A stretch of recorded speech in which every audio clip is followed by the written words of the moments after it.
Welcome to the Kansas City Real Estate Power Hour Show. Ron Yarrow, myself, host this every week from 11:30 to 12:30.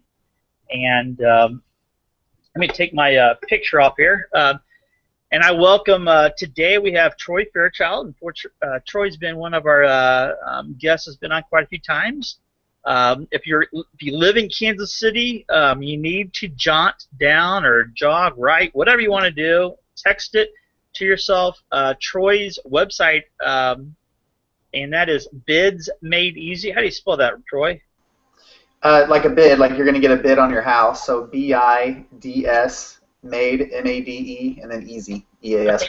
Bids Made Easy. Oh, you got it on your lower third. Okay, gotcha. And he's also got it on his lower third. But we're going to talk about what Troy does and what I do here in a couple seconds. But again, Ron and I host this show every week from 11:30 to 12:30. And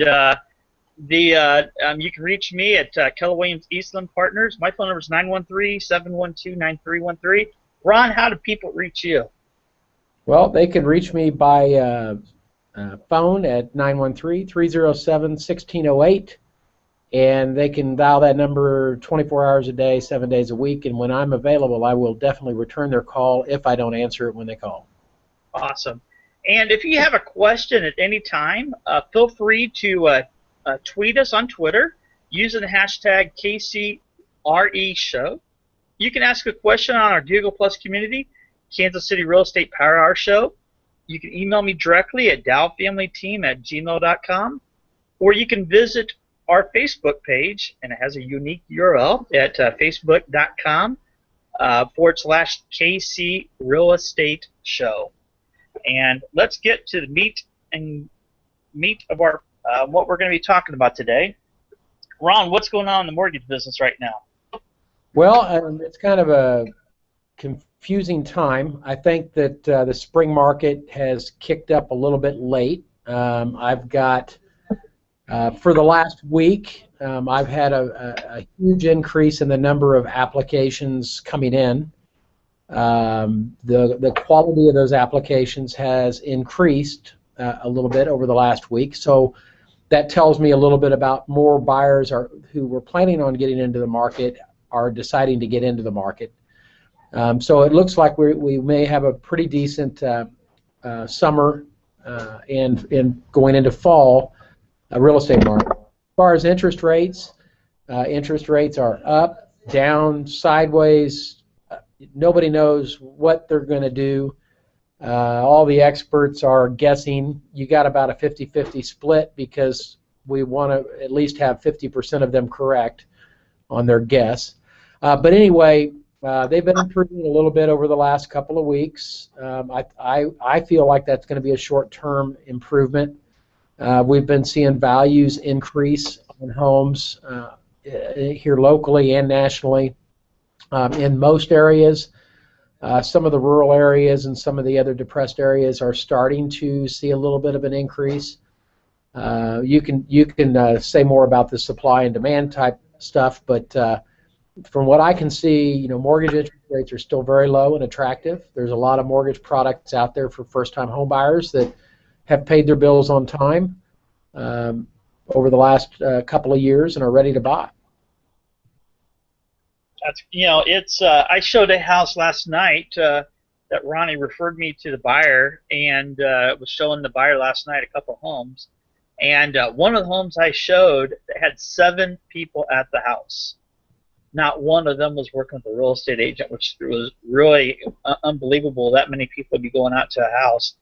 They all found the home online, and the house is really priced low, so it just went on the market recently. So the last week, before that, it felt like a ghost town when I was out showing. Now I'm having to, when I go and show, I'm having to wait to get into homes because there's another agent already showing the house. And so the market's definitely picking up, but the number of listings has not picked up. I've noticed, every day I'm getting a phone call or an email or a text from an agent. Hey, do you have any homes in this price range? We've looked at all the inventory. We don't have anything there's nothing out there that fits my buyers what they're looking for. And I think what's happening right now is homes are going up in value, and people remember what they were priced at in February and January and December. They still want those homes at those prices, and homes are starting to go up pretty fast now in value. And I think if you keep on waiting, homes now that you can buy for $200, if you wait another couple months, you might be looking at that same home for $210, $215, $220. That's the kind of market we're in right now, and we're hearing this is happening in California and Texas and Florida. It's happening here in Kansas City right now.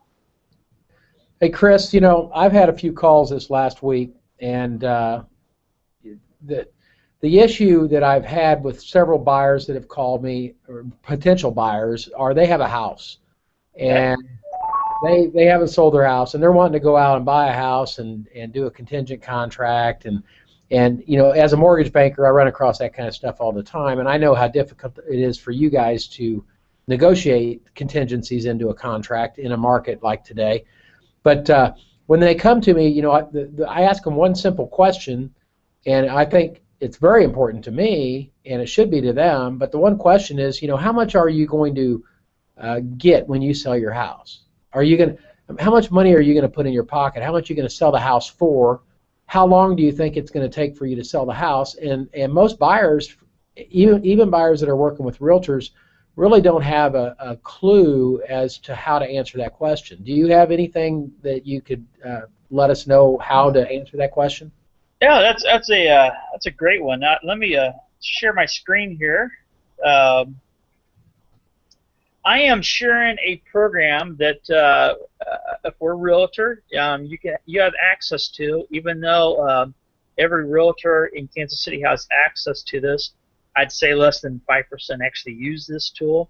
And this is a pricing tool that I use. I can also use this for my buyers to help them establish if they're making a good offer on a house.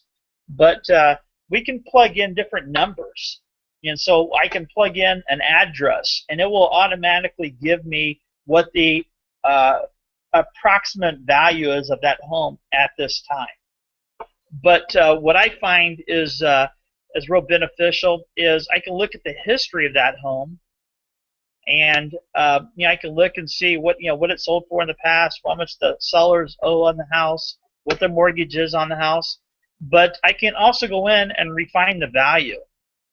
So I can go in here and find, when I'm talking to the seller, I can, okay, they've remodeled the basement bathroom, or they've added a bathroom, or they've, put an entry door on the front, or entry door, garage door replacement. And I can add in different values. They added a 4th bedroom in the basement, or they, there's a ton of features I can add on here. I don't know if you can see. You can't see. Yeah, let's see if I can.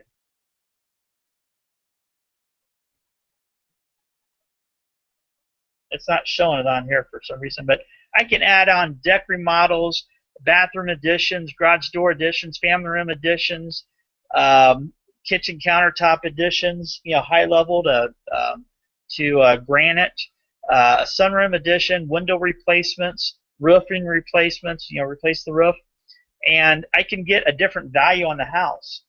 How accurate is this? Out of the last 10 homes that I've helped price a home for a seller, the home is sold within 1% of what the valuations come out at on this. So how valuable is this? It's very valuable.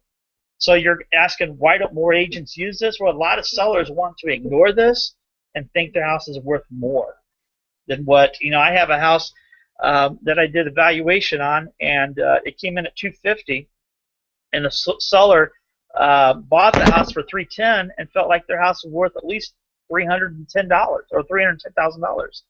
And after doing it, I said $250. They wanted me to list it for $310. I said no. They went ahead and listed with another real estate agent back in October. The house ended up selling for $240,000. So you're going, okay, it sold for less. Well, that's because it'd been on the market and it got worn. But it didn't sell anything close to what the seller thought. But this is a great tool for us real estate agents to help price a house for a seller. And if the seller listens to the information and really looks at it, it's pretty good information and stuff. So this is some of the information that I use, and I can use different comps on there to help evaluate the house. So if I have to go outside the subdivision, I can do that and everything. Hey, Chris, if you're meeting with an individual that is thinking about listing their home, and you walk in and you look at the condition of the property, and the house might be painted purple, and then you might have outdated Formica cabinet, you might have an old outdated bathroom, stuff like that, or it may just have an aged roof or some other kind of improvement. Let's say we give Troy a call, and Troy comes out, he sends out bids on new roof and repairs on the inside, and the homeowner decides they're going to spend $10,000 on this house before they put it on the market. What does the program do for that? Well, I can go in here, and you're asking for like a basement remodel. Is that what I understood they wanted to do? Yeah, well, you could do a basement remodel, or it could be a bathroom or bedroom or kitchen, or whatever, just whatever they think that needs to be fixed, to get a higher value on a sales price. Right. Let's go with, I'm going to pick something here that, let's say they want to remodel the kitchen. So they want to do a mid-range remodeling of the kitchen.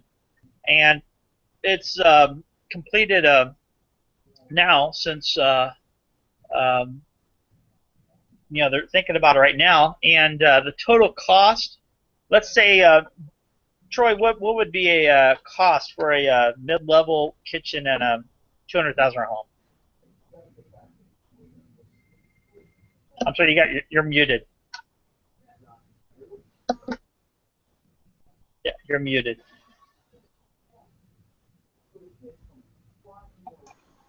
Hey, sorry, my Google Plus was frozen there for a second. Okay. But, yeah, so it's going to depend on the basement. I mean, if you go into a basement and you're kitchen remodel, or a kitchen, yeah, I guess it's going to depend on that too. What they're, what exactly they're going to do. If they're just going to resurface their countertops and leave the cabinets in or replace the cabinets.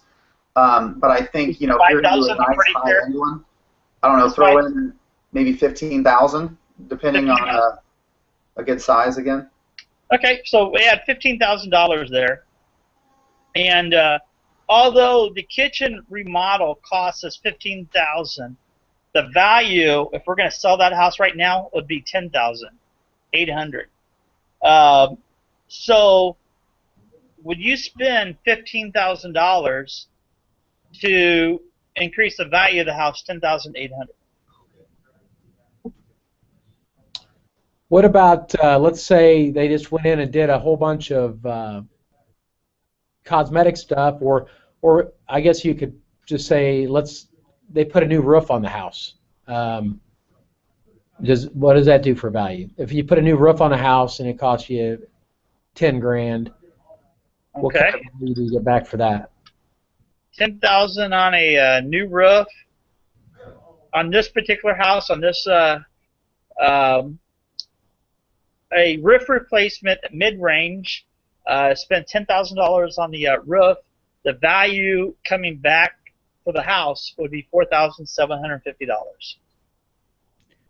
Yeah, so by looking at this, I mean, you would probably be able to tell somebody if in fact they should do any improvements at all before they put their house on the market. Because, as a mortgage banker, the things I run into is, people will buy a house and they'll say, I'm buying the house at $200,000, but it's worth $225,000 as soon as I do some repairs to the house. So they want to buy the house. But if the house was already repaired, they'd be paying the $225,000 for it, and they may have to spend $30,000 or $40,000 to do those repairs. So this is a great tool for people to be able to distinguish what it is they need to do. So am I correct in assuming that, or? Well, the first thing is on this particular house, it's on the higher end of the price range of the subdivision. And what you have to look at is if you're on the lower end, you might get, if you spent $10,000 on that roof, you might get $10,000 in value back. Or if you spent $15,000 on the kitchen, you might get $15 or $16 or $17,000 back. It depends on how the house is priced at in the subdivision. You know, if you're on the higher end, those extras you do to the house aren't going to be worth as much. But if you're on the lower end of the subdivision, they're going to be worth a lot more and stuff. So it just depends on how the house is priced. I mean, I did an evaluation on a kitchen remodel. I put $10,000 into the kitchen remodel, and the value of the house was $15,000. So in that particular case, I would go, yeah, go ahead and do the $10,000 remodel. That would be a great deal and stuff. So it just depends on how the house is priced. Hey, Chris, so something you just mentioned was, you know, if it's on the higher end or the lower end of a certain neighborhood. So this system, this tool is smart enough to know when you go in and you put the property address in, whether maybe a certain area of town is just going to get you a little more bang for your buck, or even down to specifically your house in a certain neighborhood, how much bang for the buck you're going to get on those improvements? It takes into account the area. It takes account into the style of the house and everything. And then as a real estate agent, we can go in and personalize it even more. So I can go in here, change the local market conditions. So, you know, some subdivisions have a lot of foreclosures. That's going to affect it a lot more than if you're in a subdivision with no foreclosures. I did this evaluation for 2 homes in subdivisions side by side. The one home was in an extreme seller's market. The other home was in a neutral market. And after I reflected that in the evaluation, the lot size, you know, if you have a large cul-de-sac lot versus a regular normal lot, that's going to play into it. The privacy, the style of the home. Ronnie mentioned, you know, the house was, really personalized inside, had old carpet. Well, that's going to affect the condition of the house. And so, yes, to answer your question, it takes into account the area, the style, the location, everything to help evaluate the house. It's pretty neat. Yeah. Yeah. And it's not an easy tool to use. Just like anything, if you use it wrong, it can hurt you. But and you really have to know the market in order to fill this out. But it's taken me about 3 years to figure this out. So it's not something I just sat down today and can start doing. It took a lot of time to figure out how to use this and everything to my seller's best interest. So you had mentioned that out of all the realtors in the area that actually use this is a pretty low percentage. Do you think the reason for that is just lack of taking the time to learn the tool? I mean, if it took you 3 years to learn it, you've obviously taken the time, which adds value to use you as a realtor. I mean, what's the main reason that they wouldn't use that? Well, it's some agents have other tools that they use and they think are better. This is a lot of tools take into account they don't take into account the address, the condition, a lot of features of the house. It's pretty basic, and it doesn't take account the lower end of the subdivision or higher end of the subdivision or condition when they're figuring up cost, remodeling cost. And agents sometimes go the easy route and don't take the time to learn how to use the tools and everything, where I've taken the time to learn it. I think the software is a pretty positive thing, and that's one of the reasons why I really wanted you to show that today. From what I can tell, I mean, I've got a lot of realtors that I work with as a mortgage banker, and from what I can tell, the realtors that are able to properly price a home in the beginning and sell it in 15 to 30 days in today's market is going to have a much happier person that I can help with a mortgage on the other side on their home purchase. Sure. And we end up building up a lot bigger referral-based business with happy clients. So that information is important. And from what I can tell after being in the business for 18 years, we're getting to a very detail-oriented data collection service. I mean, that's all we do today. Some of the fun of our business has gone away. Is we're busy collecting data and making sure all the data is put in correctly. But with you having that access to that data and putting it in a format that can actually explain things is very huge to a consumer. And that's just one tool that I use. There's a lot of other tools. There's other tools I use to help evaluate the house. Also. So with us mortgage guys that sit around and think that all of you listing agents just put a home on the market and sit back and collect a check for putting a house on a piece of software, that's not an accurate statement. You guys actually have to do some work and planning and stuff like that? There's a lot of work we have to do. I mean, on a typical listing, before the house even hits the market, I've already spent 25 hours, doing the pre-marketing on the house, getting the house ready to go, measure the house, get it on the internet, and get everything going, pictures, meet the photographers, whatever I have to do to get all that done. So before I even do anything, before it even goes on the market, I've already spent 25 hours getting it ready to go. And then it's going out and knowing the market. I got to pretend I'm the buyer. What are the kind of questions buyers are going to ask? What's going on with that vacant land? What is, why is the room purple? It's, you got to go in and address concerns. Part of the buying process is handling objections. So as a listing agent, I want to go in and handle all the objections and prepare for them. So that way, when the buyers come, I've already handled all those objections.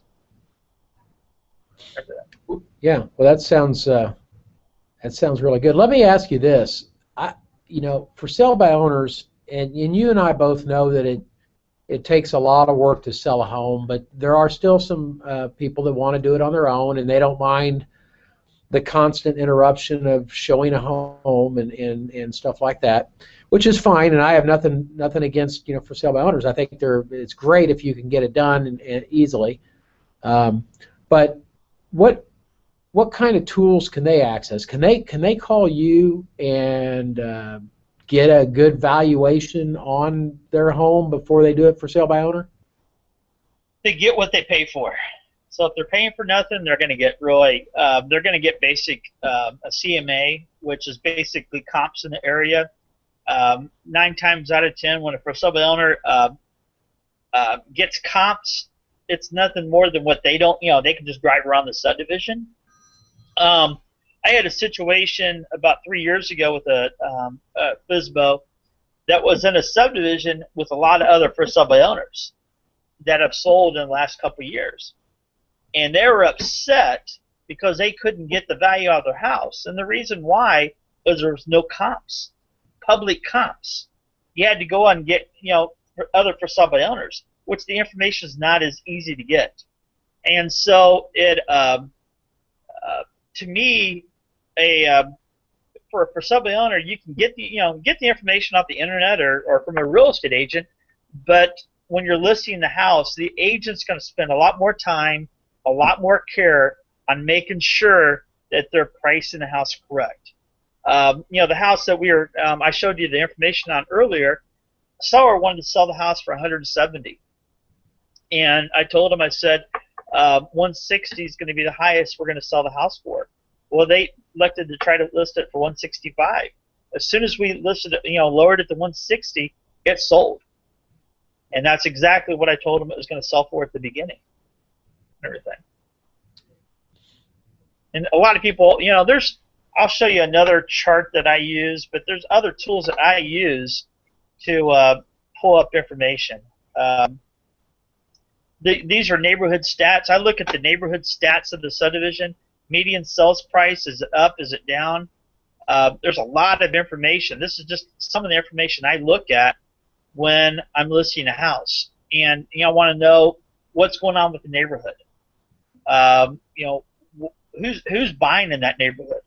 Is that a trend that is going right now? If you're in a subdivision where a lot of people work in a business that's downsizing, is that going to be good or bad and stuff? And so if you're in a hot area, I mean, there's some subdivisions that are just hot. And if I look at the charts and okay, it's a hot subdivision, you can be a little bit more aggressive on pricing. But if you're in a slow subdivision where it's a neutral market or buyer's market, you have to be pretty spot on pricing. That's a little bit what I do. So, so the answer to your question was, no, they just can't call you, and you'll do all that work for them for free. Do you have any kind of a system set up where you'll do a little bit of work to try to get the listing, or something preliminary? I'll do a CMA out of a computer system. But when I go and talk to a seller, I ask them a few questions up front, and if I know that they're looking at they're not going to list with the real estate agent. They pretty much flat out tell me they're going to go for sub-owner. I'm going to give them the basic information and let them evaluate it the way they can. But if I'm really competing for the house, I'm going to pull up a lot of information on the house and really research it. I have a bunch of maps of the area, so I want to know everything, where the parks are, how close it is to shopping, how close it is to the schools. What kind of a lot it is. Is it a pie-shaped lot where the backyard's really funky? Is it a nice corner lot where there's a nice big lot? Is it at the end of the cul-de-sac? I want to know all the information about it before I go there. So I will do research.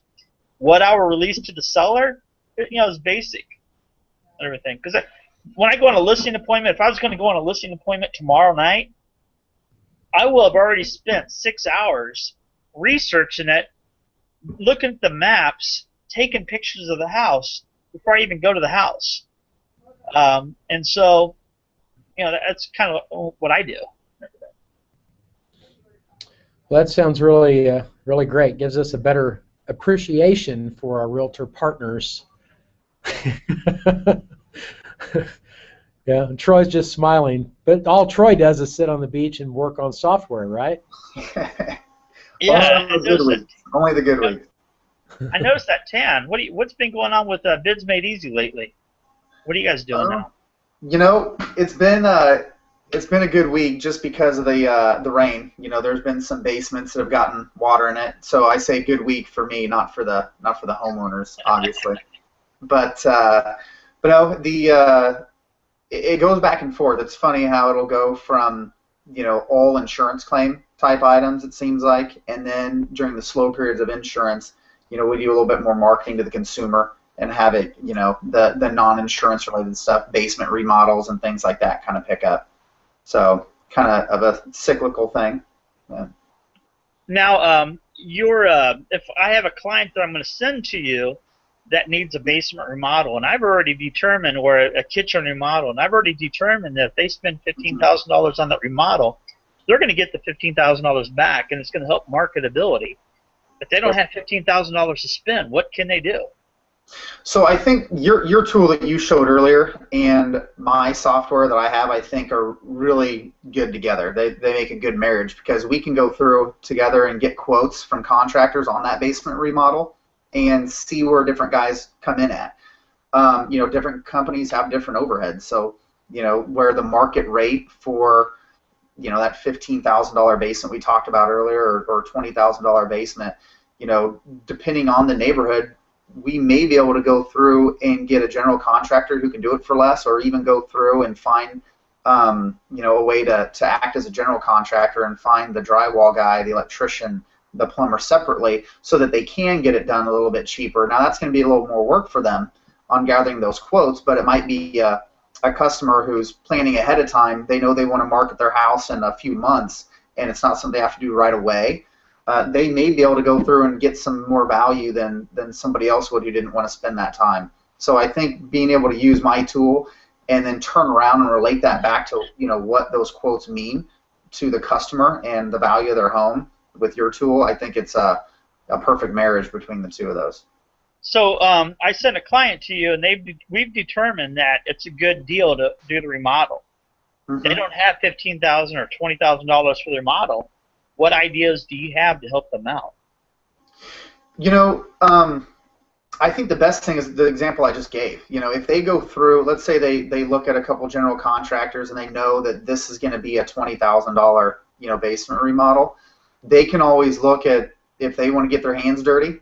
I'm working with a guy right now who's doing a basement remodel, and he worked out a couple different things. One, with the contractor, he decided that he would go out and buy the materials for the contractor, and then this contractor agreed to come over, and since he didn't have to go and fish down all the materials, he was going to work for the guy at an hourly rate. So in that case, it's time out of the homeowner's day, but by picking up those materials and doing everything else, he was able to work out a deal with that contractor. And then on the other side of it, some of the easy stuff, the painting and all that at the end, once the drywall was up, mudded and painted, this particular customer is going to come back in and he's going to do the painting and some of the easier stuff himself. So there are a lot of options. The key is just finding the contractors who are going to be willing to be flexible with you to do those types of items. And we've got those guys on our website. So now, do you offer financing? Actually, yeah. So we do have financing options now. We've been talking with a financer for the last month and a half, trying to get all the legalities figured out for it. But now any of the contractors on our website, if they don't have financing directly, the homeowner can just go to our website, do an application for financing, and then look at their different options. So it's going to be different for everybody. But yeah. Awesome. Yeah, I've got some options for that too. I have to refer them out to our consumer division outside of our mortgage division. But we will finance up to $25,000 at 6.95 on 100% of their appraised value. So, Right. And then we will also loan up to $50,000 at 95% loan to value. So you can kind of do a bridge loan type, sort of, so to speak. Borrow a little money if it's going to increase the money on the house that much, and still not worry too much about being upside down on your house if that's a repair you have to make. Yeah, and that's a great option, Ron. I know when I was in lending, we used to do a lot of that, where we could even go in and on those home equity lines price it in, so that they didn't have to pay out of pocket, and then once the loan was paid off, so once they sold, then those fees would just come out of that. So I don't know what your options are like, but yeah, homeowners, if you're looking for that and need to get some home improvements done before you think you can put it on the market and get it sold, if you and Chris use the tool and decide that, reaching out to Ron for some of those larger jobs too is a great option. Oh, one of the to me, one of the things that would help me out is a lot of people, they go out and let's say they're going to sell in 2 years. They go out and they'll spend, they'll buy granite countertops, they'll finish off the basement, they'll add a bathroom, they'll do all these repairs, and they might have overbuilt. They already had the most expensive home in the subdivision, and then they go and do, $30,000 worth of remodeling or $40,000 worth of remodeling and additions, and then they call me 2 years from now and go, hey, we want to sell our house. I'm sorry, we can't. No one's going to spend $50,000 over the market to buy your home right now. And so one of the things, I like is, people being able to research and making sure it's a wise decision. Sometimes it's better to, not do the addition, or it's better to buy a smaller house in a subdivision where you can do those remodeling. If you're in a 200,000 neighborhood and you're priced at 180, you can do those additions. But if you're in a 200,000 neighborhood and your house is 240 already, you're not going to be able to do those additions and be able to recoup the expense. Now, if you're going to stay in the house forever, that's a different story and stuff. And it makes sense. If you're going to stay in the house for 20 years or 15 years, do the addition, do the remodeling and stuff. My 2 cents. 2 cents. That's inflation. Used to be a penny for your thoughts. Now you doubled it. Yeah, I doubled it. Yes. You are you seeing anything else going on in the market right now, Ronnie? Or? No, I think that consumer sentiment and jobs and economy. I think we're still working towards improvement. I mean, we're not snapping into some hot, fiery market necessarily that's going to cause everything to blow up. So we're making some good, steady progress. I think, and you might have some better comments on this, but my opinion, what the biggest problem we have in today's market is the availability of homes for the first-time home buyers in the price range of $150 to $225, because those home buyers are afraid to put their house on the market for fear that they won't be able to find a home that suits them in a quick enough time frame, for the buyer to come in and buy their house. So I think we've got a little bit of a problem there. And then, first-time home buyers are not, it's not necessarily harder to finance a first-time home buyer, but it is harder to finance a home buyer that doesn't have any money. If they got some money and they've paid their bills on time for the last 12 to 24 months, typically we don't have any issues financing. I think that a lot of first-time home buyers are scared to death to find out. Uh-oh, someone's calling you from the show. No, I was having someone call me as the realtor up in Douglas County about a new construction. I think he's calling about the building permit, occupancy permit. Gotcha. So I have been seeing quite a few, transactions taking place in the newer home markets, but the new home market is, for a decent new home, there are starter new homes, but for most of the new homes that I've seen are $400,000 to $600,000. Would you agree with that? You can get some in the 300s pretty easily. Yeah. So I think that's the biggest discrepancy is, the last time we had a pretty good sized boom for mortgages and real estate was when first-time home buyers had access to a lot of programs, but they also had access to a lot of homes in their price range.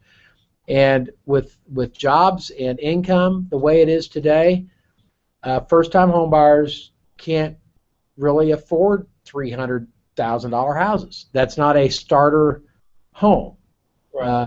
A starter home is going to be less than $200,000. So I think we got, if there's anyone out there that's living in their starter home or even their move-up home that's in that price range of $200,000, I think that's the person that needs to get on the ball, to get their house ready to sell and go out and find themselves a bigger, nicer home. Well, we've got people going right now that are finding that they live in a $170,000 home, and they're going out there trying to find homes in the 240s, 250s, and they're having difficulties. But it's those homes, if they wait any longer, those homes in the 240s, 250s will be back up to 300 by the end of the summer. And yeah. So we worked with a couple the end of last year, and Ronnie and I, he did the mortgage, and I worked with him as a buyer, and we were finding homes in the Blue Valley area all over the place between 195 to 220. We were finding them. We were going out every day looking at 6 or 7 homes every day for 3 weeks straight. I had a buyer call me the other day and wanted to look at a home at between 200 to 240 in the Blue Valley area. I could look at them all in one day, and so the homes are going up in value. And if they wait, by waiting an extra 4 or 5 months, the house is going to go up $50,000 or $40,000 or $30,000. Where are they going to be at? Price-wise, that's going to cost them a lot over the course of 30 years. Yeah, and then if interest rates start making that trek up, which they've been edging up, but then they come down, they edge up. They never go down below where they were before. It's kind of like a ratchet, just ratcheting up. But when you take an interest rate from 4.5 to 4.625, you don't really see a whole lot of difference. But over a 30-day period or a 45-day period, you can go from 4.5 to 5 and then a 0.5% interest is a big difference in payment. So, we're not seeing incomes increase, so buying power is going to decrease here rapidly if we don't get off the couch and get our house bought or sold. So, Troy, when you hear hailstorms or windstorms or tornadoes, is that where you start sending flyers out to homeowners in those areas? Yeah, we do a few different things. We'll obviously we've got partnerships with realtors, so their realtors would let them know, and then we'll send flyers out. And then there's also some Google marketing stuff, and I know you know a lot about all the Google options there, but where we can go through and target by zip code what areas we want to pop up in if they're doing online searches. So. Hey, if you have any more brochures, I can use those this evening because I'm going to an event tomorrow. Yeah. And it's in an area in Missouri where they've been getting a lot of hailstorms. Okay. So I can pass those out to people at the event. What time is the event tomorrow? It is at 11:30. Okay. Oh, I can pick them up for you tomorrow morning. Yeah. Yeah, I'll bring them to the deal tomorrow. Yeah, bring them to me tomorrow morning and I can pick them up. That's awesome. Anything else you want to talk about today, Ron? Or? No, I think you did a great job with this presentation. Next week, I think that we need to have Troy come back and give us a little bit more detail on how Bids Made Easy works, the advantages for both, the insurance agents, the contractors, and the consumers. And let's see if we can't get a little bit more of that information out there. If people are wanting to put their house on the market and they want to get it sold in 30 days, there are some things they need to get done. And if they're going to spend 2 or 3 weeks searching through the white pages, trying to find out who referred who to who, and then do your due diligence on the contractor to make sure that they're a good company to work with, you're going to lose a whole month's worth of just shopping around for work to be done. So it would be a good idea to get with someone like Troy, especially in the spring purchase market. Right. And I'm just amazed at how Troy does his background research on all the companies that he has on his site.